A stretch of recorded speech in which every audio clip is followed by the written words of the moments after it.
Cela vous est-il déjà arrivé de sentir que vous êtes enfermé dans un système relationnel avec quelqu'un où finalement les échanges se déroulent souvent de la même façon pour aboutir soit à un clash, soit à une impasse et dans tous les cas avec un sentiment de malaise? Si tel est le cas, bienvenue dans le monde des jeux psychologiques. Le monde des jeux psychologiques vient de Eric Berne en analyse transactionnelle qui a défini cela comme faisant partie de notre structuration du temps. Et Karpman a identifié que finalement, il y avait 3 rôles possibles lorsque nous étions dans un jeu psychologique. Le rôle du persécuteur, le rôle du sauveur et le rôle de la victime. Je vous donne un exemple. Mon cousin avait pour habitude de venir en aide à sa mère qui habitait seule dans une grande maison. Celle-ci était finalement souvent dans une posture de victime. Je suis toute seule, personne ne m'aide, je ne peux pas faire toute seule, j'ai besoin qu'on m'aide à bricoler, à faire mes papiers administratifs.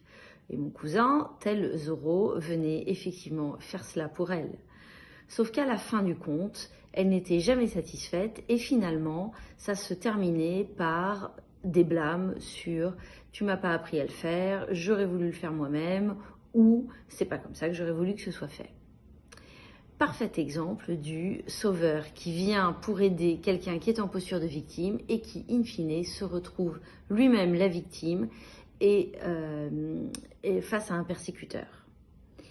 Alors, évidemment, vous imaginez bien que si ça arrive dans nos vies personnelles, ça arrive aussi dans nos vies professionnelles et notamment dans notre entourage en entreprise, avec nos managers, avec nos collègues, avec nos collaborateurs.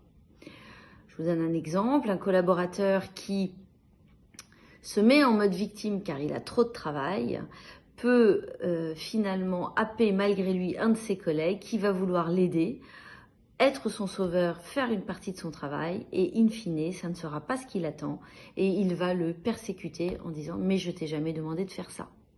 Car il y a un point important dans les jeux psychologiques, c'est que ça démarre toujours par un sous-entendu, quelque chose qui est implicite et qui n'est pas dit. Et finalement, la personne qui va intervenir répond à l'implicite.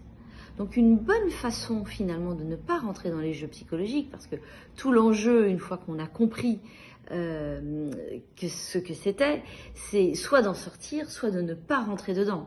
Ce qui permet d'avoir des relations évidemment plus saines, d'éviter les conflits et d'éviter le malaise qu'il y a nécessairement à la fin d'un jeu.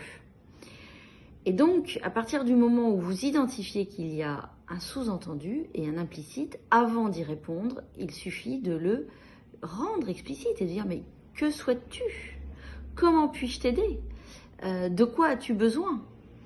Et s'il n'y a pas de réponse à cela, eh bien, il n'y a pas d'intervention à faire, ce qui vous évite d'être finalement sauveur malgré vous. C'est très important cela. Par ailleurs, vous pouvez aussi ne pas répondre à un jeu, par exemple quelqu'un qui serait toujours en mode Calimero ou en mode victime, de dire au bout d'un moment que vous décidez d'ignorer. On va dire, bah, viens, on va prendre un café. Voilà, c'est une très bonne façon finalement d'éviter de rentrer dans un jeu. Enfin, évidemment, vous pouvez dédramatiser, hein, bah oui, c'est normal, il y a toujours des problèmes, la charge de travail, c'est un sujet pour tout le monde, tu n'es pas le seul, voilà, donc vous pouvez prendre du recul. Évidemment, vous pouvez faire de l'humour, ça, l'humour marche toujours très bien. Et puis enfin, vous pouvez aussi dire stop, j'en ai assez de t'entendre te plaindre, ou j'en ai assez que tu me blâmes pour tel et tel aspect, ou j'ai pas besoin d'être sauvé. Je dis stop pour arrêter net une tentative de jeu.